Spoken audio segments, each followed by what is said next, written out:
यत्र नार्यस्तु पूजयन्ते रमन्ते तत्र देवता। अर्थ એ છે કે જ્યાં જ્યાં મહિલાઓનું સન્માન થાય છે, જ્યાં જ્યાં મહિલાઓનું પૂજન થાય છે, ત્યાં ત્યાં દેવતાનો વાસ હોય છે, દેવી દેવતાઓ ત્યાં રહે છે. અને ભારત દેશની તો પરંપરા રહી છે વર્ષોથી, અનાદિકાળથી, કે મહિલાઓનું સન્માન થાય. મહિલાઓ, એવી મહિલાઓ કે જે આગળ આવે એ માટે પણ સતત પ્રયાસ કરવામાં આવે છે. અને ખાસ કરીને મોદી સરકાર દ્વારા સતત એવા પ્રયાસો કરવામાં આવે છે કે મહિલાઓ આગળ આવે, મહિલાઓનું ઉત્થાન થાય. એ થકી જ સમાજનું ઉત્થાન થવાનું છે, સમાજનું કલ્યાણ થવાનું છે. એટલા જ માટે વુમેન એન્ટરપ્રિન્યોર્સને અને મહિલાઓને આગળ આવવા માટે અનેક તકો પણ મળી રહી છે. પરંતુ આપણે વાત કરી રહ્યા છીએ હાલના સમયની. પહેલાંનો સમય ઘણો અલગ હતો કે જ્યારે મહિલાઓ માટે એટલી બધી ઓપોર્ચ્યુનિટીઝ નથી. આજે એ જ વિશે વાત કરવી છે. નમસ્કાર, ગુજરાત આઇકોન્સ સાથે હું છું માનસી સોની. ગુજરાત આઇકોન્સમાં અમે દર વખતે એવા વ્યક્તિત્વને અમે બોલાવીએ છીએ આ મંચ ઉપર કે જે વ્યક્તિએ સમાજ માટે કામ કર્યું હોય, સમાજના કલ્યાણ માટે કામ કર્યું હોય અને નામના મેળવી હોય. એવા જ એક વ્યક્તિ અમારી સાથે અત્યારે ઉપસ્થિત છે ગુજરાત ફર્સ્ટના મંચ ઉપર. અમારી સાથે સિનિયર એડવોકેટ ઋતિકા સેવક ઉપસ્થિત છે. ઋતિકાજી, આપનું ખૂબ ખૂબ સ્વાગત છે ગુજરાત ફર્સ્ટમાં. ઋતિકાજી, આપણે તમારી સાથે વાત કરીએ પહેલાં તમારી શોર્ટ પ્રોફાઇલ કહી દઉં કે જ્યારે પ્રોપર્ટી ડીલિંગની કોઈ મેટર હોય છે કે બેન્કિંગ ડોક્યુમેન્ટેશન્સની કોઈ મેટર હોય છે, અથવા તો ખાસ કરીને આજકાલ ખેડૂતોને જમીનને લગતી કોઈ પણ માહિતી મેળવવી હોય, જમીનને લગતી કોઈ પણ સમસ્યા હોય કે કોઈ કેસ હોય કે કોઈ કાયદાને લગતી મેટર હોય છે, તો એ બધી જ મેટરમાં ઋતિકાજીની એક્સપર્ટીઝ છે. અને તેમને અત્યાર સુધીમાં લગભગ પોણા બે દાયકા સુધીનો તેમનો કાર્યકાળ રહ્યો છે અને એમાં અનેક એવા કેસીસ તેમને સોલ્વ કર્યા છે કે જે ક્રિટિકલ પણ હતા, જે લોકોની લાગણીઓ સાથે પણ જોડાયેલા હતા, અને એવા કેસીસ સોલ્વ કરીને તેમને આજે નામના મેળવી છે. ઋતિકાજી સાથે આજે વાત કરીશું. ઋતિકાજી, જ્યારે વાત આપણે શરૂઆત કરી મહિલાઓથી લઈને, અત્યારનો સમય એવો છે કે જ્યારે મહિલાઓને ઘણી બધી ઓપોર્ચ્યુનિટીઝ મળી રહી છે, મહિલાઓને એ ઇક્વાલિટી અને સન્માન મળી રહ્યું છે કે જે એ ડિઝર્વ કરે છે. પણ પહેલાંનો સમય એવો નહોતો, ખાસ કરીને જ્યારે તમે કેરિયર સ્ટાર્ટ કર્યું હશે ત્યારે. તો ત્યારે તમારી સામે કયા કયા હર્ડલ્સ આવ્યા અને તમે કેવી રીતે ચૂઝ કર્યું કે ના, મારે ગમે એટલા હર્ડલ્સ હોય, મારે તો બનવું તો લોયર જ છે?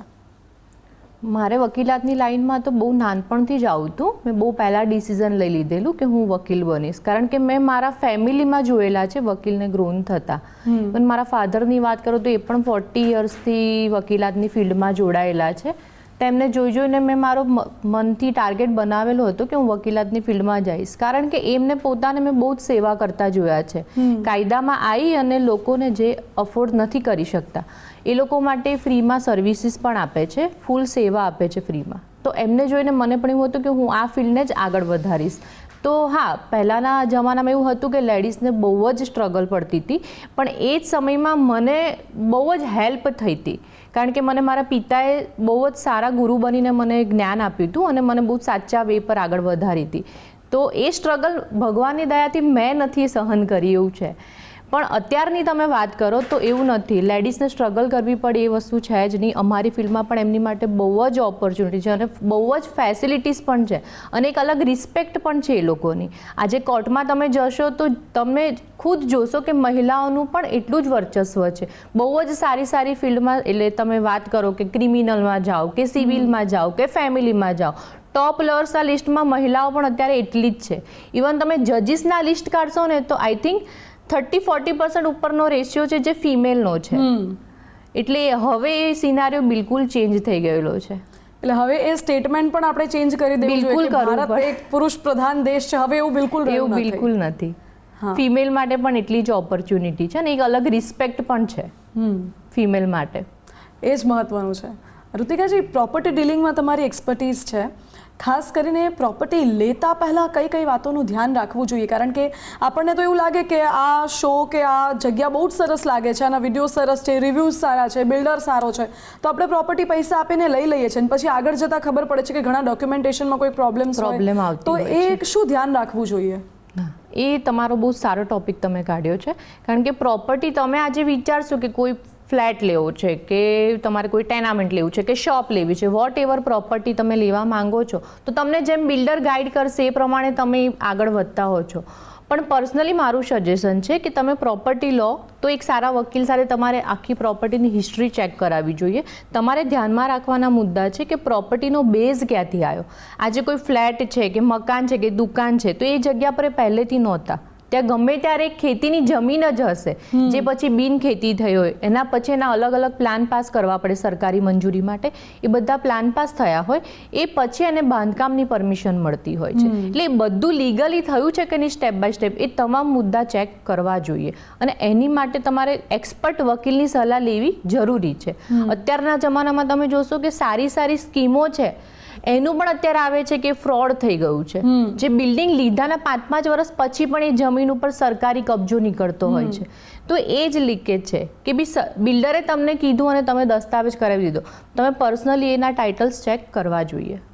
સો ટાઇટલ ક્લિયર સર્ટિફિકેટ અલગથી લોકોએ લેવું જોઈએ અને એ શું હોય છે, કેમ એટલું બધું ઇમ્પોર્ટન્ટ છે? ટાઇટલ ક્લિયર સર્ટિફિકેટ એટલે શું કે તમે જે પણ પ્રોપર્ટી લઈ રહ્યા છો એનું આખું એક્ઝામ્પલ કે એનું જન્માક્ષર જ સમજો તમે કે એમાં એની બધી હિસ્ટ્રી છે. તમે એ ખોલશો તો તમને એનું બધું જ જાણ થશે.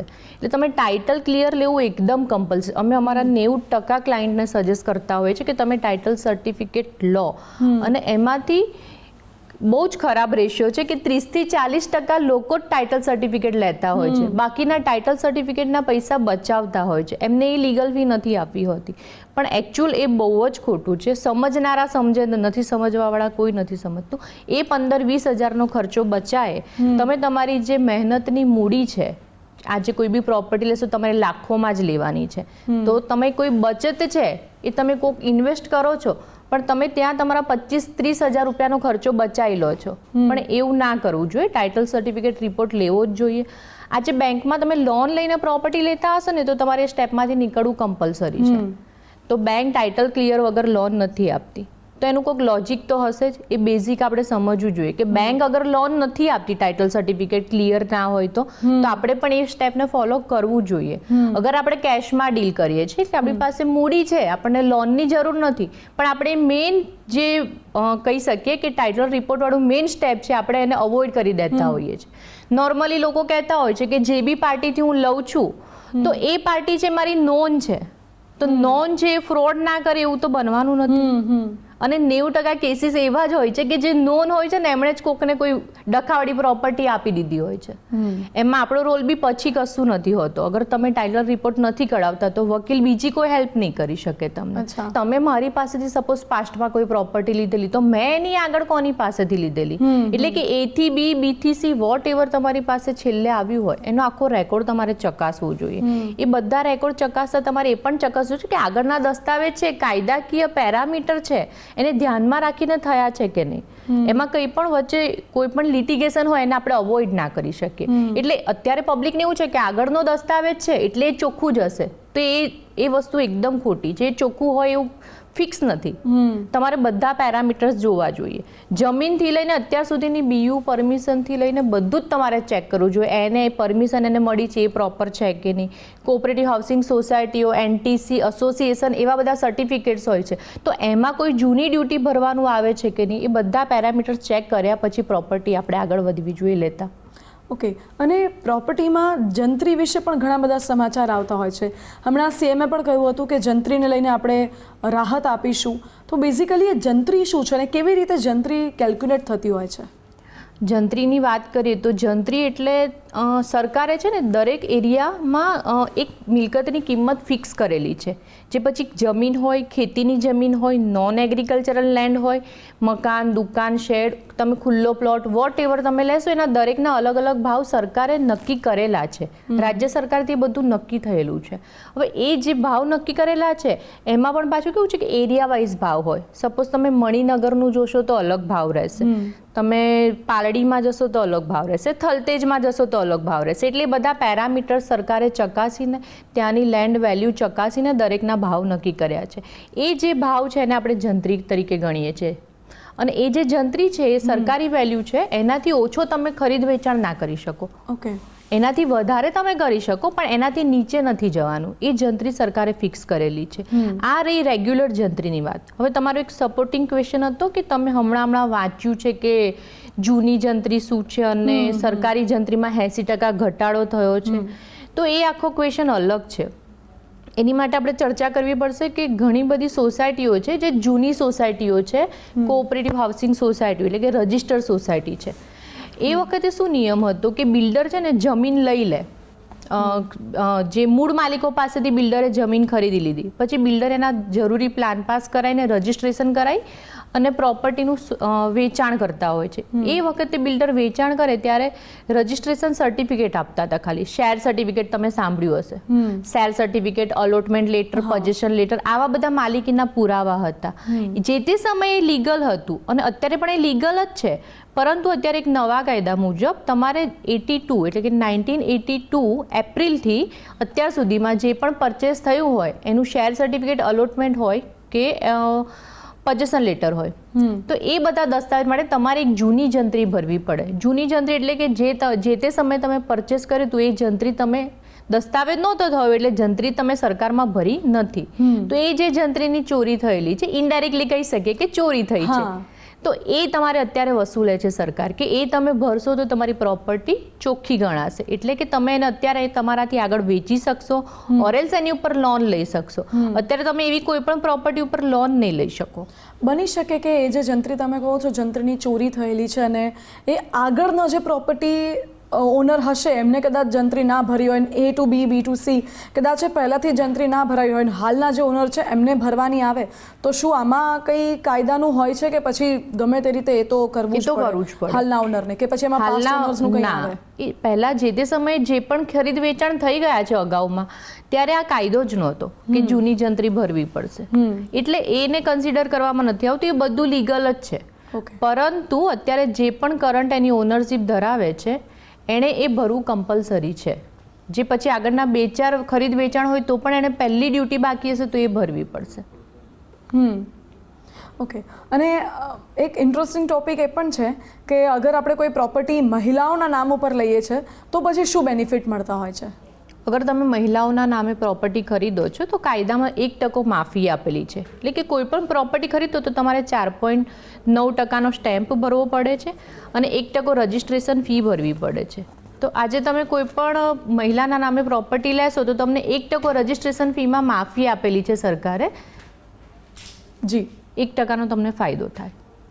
ઓકે, એટલે એ ફાયદા માટે મહિલાઓના નામ પર પ્રોપર્ટી થવી જોઈએ. એ કાયદો જ એના માટે છે કે મહિલાઓના નામે પ્રોપર્ટી લેવા માટે પહેલા એવું હતું કે મહિલાઓનું શોષણ થતું હતું, એમને કોઈ ભાગ નહોતો મળતો, મીન્સ કે હસબન્ડ સપોઝ એક્સપાયર છે તો મહિલાઓને કાઢી મૂકવામાં આવતી હતી.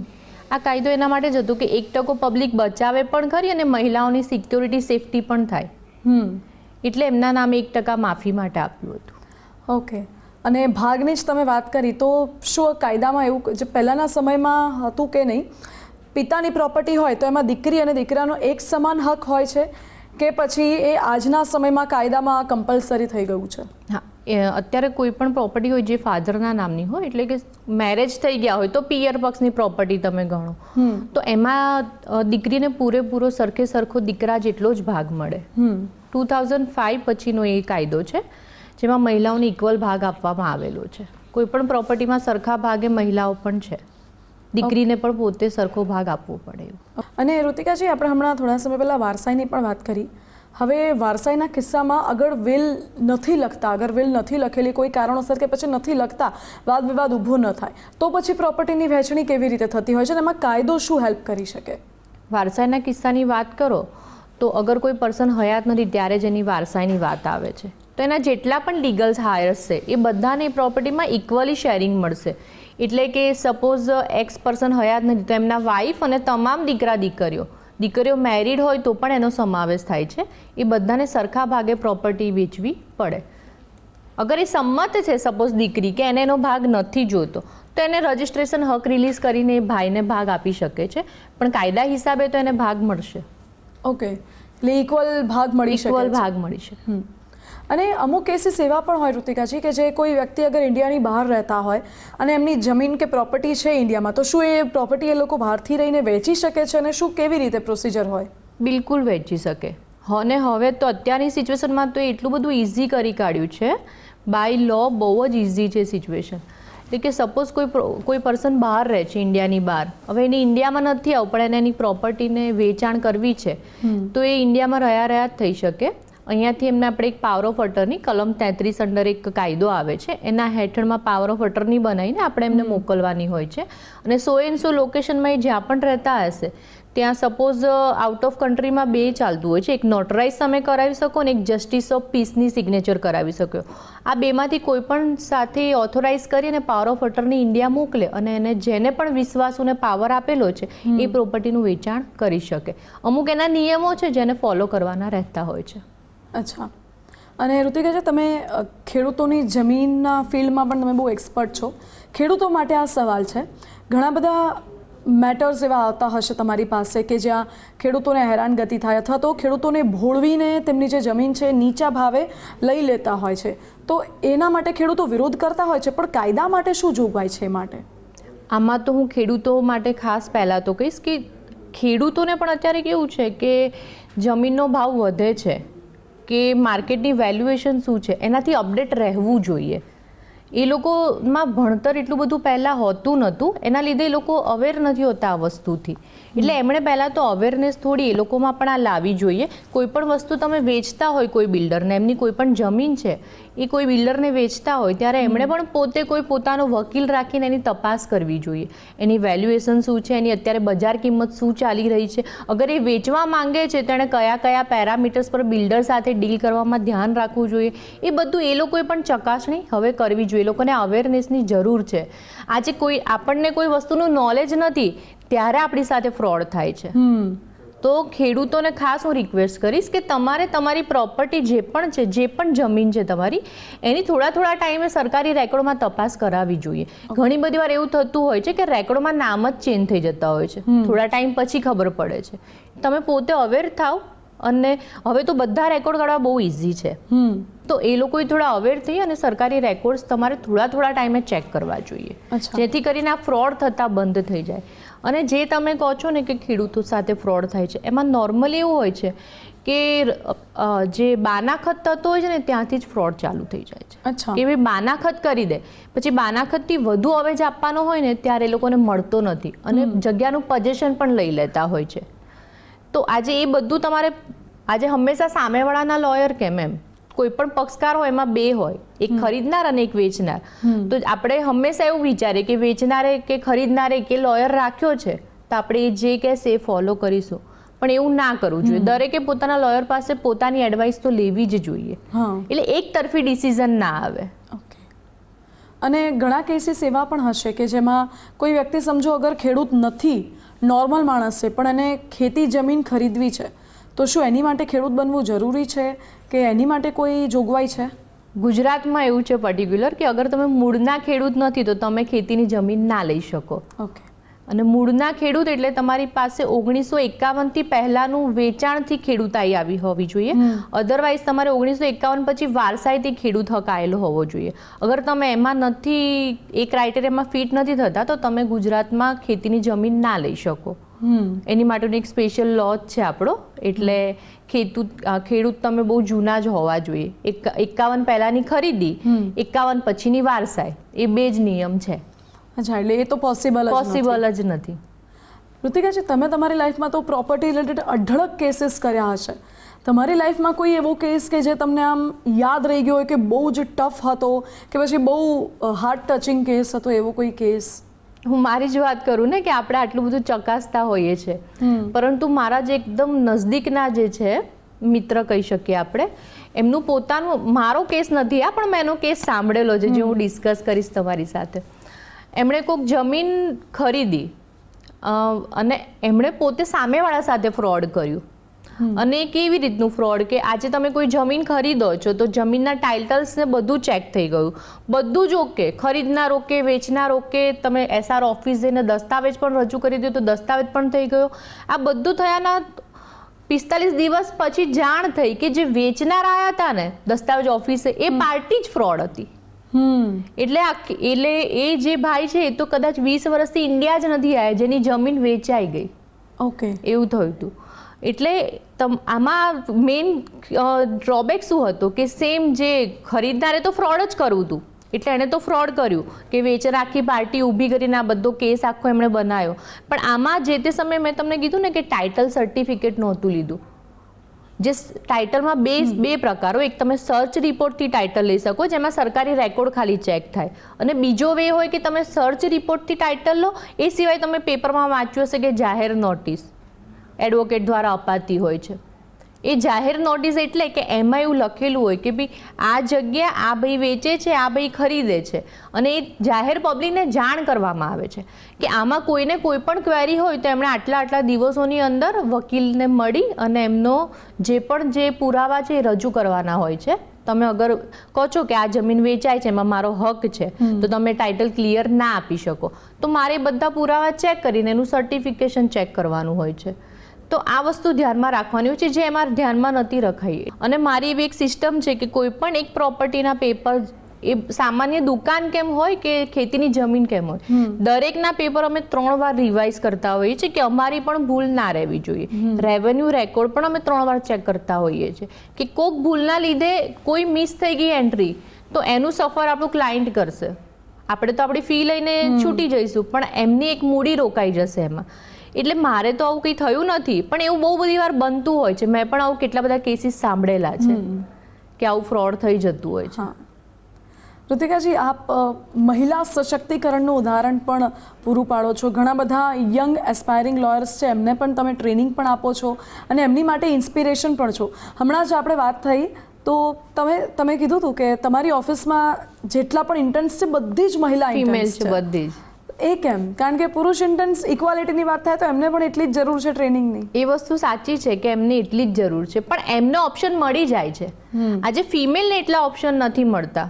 મેલને તો કેવું છે કે કોર્ટમાં જશે, કોઈ પણ ટાઈમે પ્રેક્ટિસ કરશે. આજે જે પણ સિનિયર લોયર હશે, એમને ત્યાં જે પણ જુનિયર હશે ને, એ લોકોના ટાઈમ શેડ્યુલ એવા હશે કે સવારે જાય ને તો રાતના 11 બી વાગે.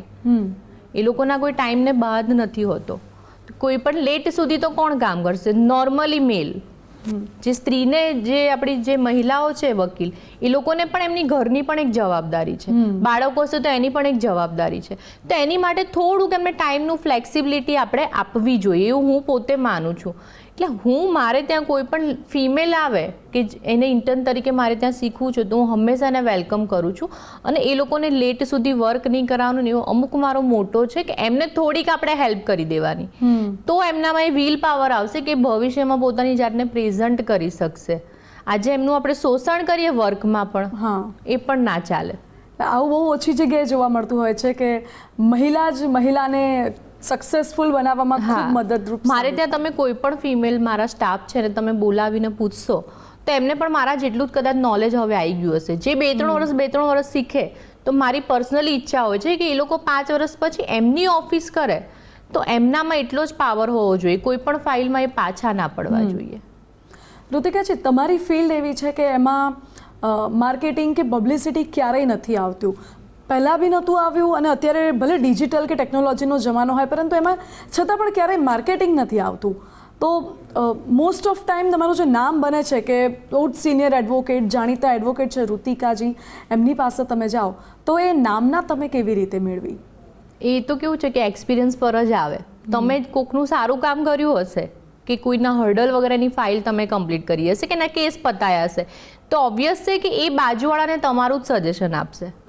અને એક કેવું છે કે અમારા કામમાં, કે હું પોતે 17 વર્ષથી આ ફિલ્ડમાં છું, તો જે તમે પહેલાં 2-3 વર્ષમાં તમે જે સર્વિસ આપશો એના ઉપર જ તમારું આખું કરિયર છે. એવું મેં પોતે માર્કઆઉટ કરેલું છે કે તમે કેટલી ઇઝી ગોઈંગ, કોઈને બી કેવું કે વકીલને હાથે જવું હોય ને તો કોઈને ગમે નહીં, કે પરાણે જ જતા હોય કે કોઈ કેસમાં અટવાયા હોય તો જતા હોય. પણ મેં પર્સનલી મારો બેઝ એવો બનાવ્યો છે કે કોઈક ચોઇસથી મારે ત્યાં આવે. આજે કોઈ પ્રોપર્ટી ખરીદતું હશે તો એ ખુશ હશે, તો એ મારે ત્યાં ખુશી આવે ને મારી ફી ખુશી આવતી હોય. કોઈ પરાણે ના દે કે ભાઈ પ્રોપર્ટી ખરીદીએ છે તો મેડમને પૈસા આપવાના છે. અને એનું અત્યારે કેવું કે બધાની લાઈફસ્ટાઈલ એટલી હેક્ટિક હોય છે, કોઈની પાસે ટાઈમ નથી હોતો ધક્કા ખાવાનો. અને મારે ત્યાં બહુ સ્મૂથનેસ છે કે તમે ઓનલાઈન પણ મને પેપર્સ આપી શકો, કાં તો એકવાર મીટિંગ કર્યા પછી તમારે છેલ્લે એક જ વાર ફરી આવવાનું હોય છે, જ્યારે તમારી રજિસ્ટ્રેશન નોંધણી થાય, સરકારી ઓફિસમાં આવવાનું હોય ત્યારે જ આવવાનું હોય. ઇન બિટવીન અમે એમને ધક્કા પણ ના ખવડાવીએ કે ભાઈ આપણે સમજીએ કે એમની લાઈફ કેટલી હેક્ટિક છે. આ સ્મૂથનેસ બધે નથી મળતી, એના લીધે વર્ડ ટુ માઉથ જ પ્રમોશન આપણું એટલું થઈ જાય. સર્વિસ પર ડિપેન્ડ છે. સો વર્ડ ટુ માઉથ પ્રમોશનમાં જ આજે તમે આટલી સારી નામના કમાવી છે. આજે મારી સામે જે ઋતિકા સેવક બેઠા છે, અને જ્યારે તમે કરિયરની સ્ટાર્ટ કરી હતી, કરિયરનું તમારી શરૂઆત હતી, ત્યારે તમે કેવા હતા? શું પહેલો કેસ લડતા સમયે તમને થોડું હિચકિચાહટ થતી હતી, બીક થતી હતી? કારણ કે તમને જોઈને આજે ઘણી બધી છોકરીઓ ઇન્સ્પાયર થાય છે. ના, હિચકિચાટ તો મને ત્યારે પણ નહોતી થઈ. એટલે મારું માઇન્ડસેટ હતું કે નહીં આવડે તો શું, ફરી કરશું, કોકને પૂછીને કરી લઈશું એમ. હા. કે કોઈ પણ નવી જગ્યાએ આપણે પ્રેઝન્ટ થવું પડે તો મને ત્યારે એવું ના થાય કે હું જઈને શું કરીશ, પણ મને એવું ખરું કે નથી ખબર તો હું 4 જણને પૂછીને પણ એ કામ કરી લઈશ. અને મને બેકગ્રાઉન્ડ પણ એવા જ મળ્યા કે બી ક્યાંય બી રજૂ થઈએ તો જે 4 જણને પૂછ્યું હોય કે બી આને ફર્સ્ટ ટાઈમ તો આવડે નહીં આપણને કામ કરતા કે કેવી રીતે કરવાનું છે, તો જેની બી પાસે હેલ્પ માંગ્યું હોય ને એ પણ એટલા બધા કોઓપરેટિવ માણસો મળ્યા છે. હું એટલે જ કહીશ કે અત્યારે ફિમેલને કરિયર બનાવવું બહુ ઇઝી છે. સરકારી ઓફિસમાં પણ બધા હેલ્પફુલ છે. તમે SR ઓફિસ જશો એટલે સબ રજિસ્ટ્રાર ઓફિસ જશો, બધા તમને હેલ્પ કરશે, બધા તમારી રિસ્પેક્ટ કરશે, જે પહેલાં નહોતું. બહુ ઇઝી છે હવે એ કામ કરવું. બિલકુલ ઋતિકાજી. અને હવે મારે એ જાણવું છે, કારણ કે તમે જે રીતે વાત કરો છો એ તમારી વાતમાં જ દેખાઈ આવે છે કે તમને કેટલું બધું પેશન છે, તમે કેટલા પેશનેટ છો. એક ક્વિક રેપિડ ફાયર રાઉન્ડ આપણે લઈ લઈએ તમારી સાથે, બહુ મજા આવશે, મને એવું લાગે છે ઇન્ટરેસ્ટિંગ રહેશે. ચાલો. તમારા માટે coat, life, advocate, dream, okay, sky, limit, nice, female, power, wow, અને લોયર, વકીલાત, વકીલાત એટલે તો મારું આઈડેન્ટિટી. નાઇસ. અને તમારી જે આ બોલ્ડનેસ છે, જે તમે સેલ્ફ ડિપેન્ડન્ટ છો ને, એ જ ઘણા બધા લોકોને ઇન્સ્પાયર કરે છે. અને ઘણી બધી મહિલાઓ કે જે કદાચ અત્યારે ભણતી તો હશે, LLBનો અભ્યાસ કરતી હશે, પરંતુ તેમના મનમાં કદાચ અગર 1% બી ડાઉટ હશે, તો આઈ હોપ કે તમારું આ ઇન્ટરવ્યૂ જોઈને એમને એમ થાય કે ના, અમારે ઋતિકા સેવક જેવું બનવું છે અને અમારે એવા એડવોકેટ બનવા છે. ખાસ કરીને તમારી જે ફિલ્ડ છે પ્રોપર્ટી ડીલિંગની, એ પણ બહુ ટફ છે, કારણ કે મોટાભાગે મહિલાઓ પ્રોપર્ટી ડીલિંગમાં ખૂબ ઓછી આવતી હોય છે. અને તમે જે આ એકદમ નિશે ફિલ્ડ ચૂઝ કરી છે એ પણ ઘણું ઇન્સ્પાયરિંગ છે. તમે મહિલાઓને લાસ્ટ મેસેજ શું આપવા માંગશો, જે છોકરીઓ છે, મહિલાઓ છે એમને? હું ખાસ જ કહીશ કે અગર તમે કાયદાની ફિલ્ડમાં આવવા માંગો છો તો મોસ્ટ વેલકમ છે.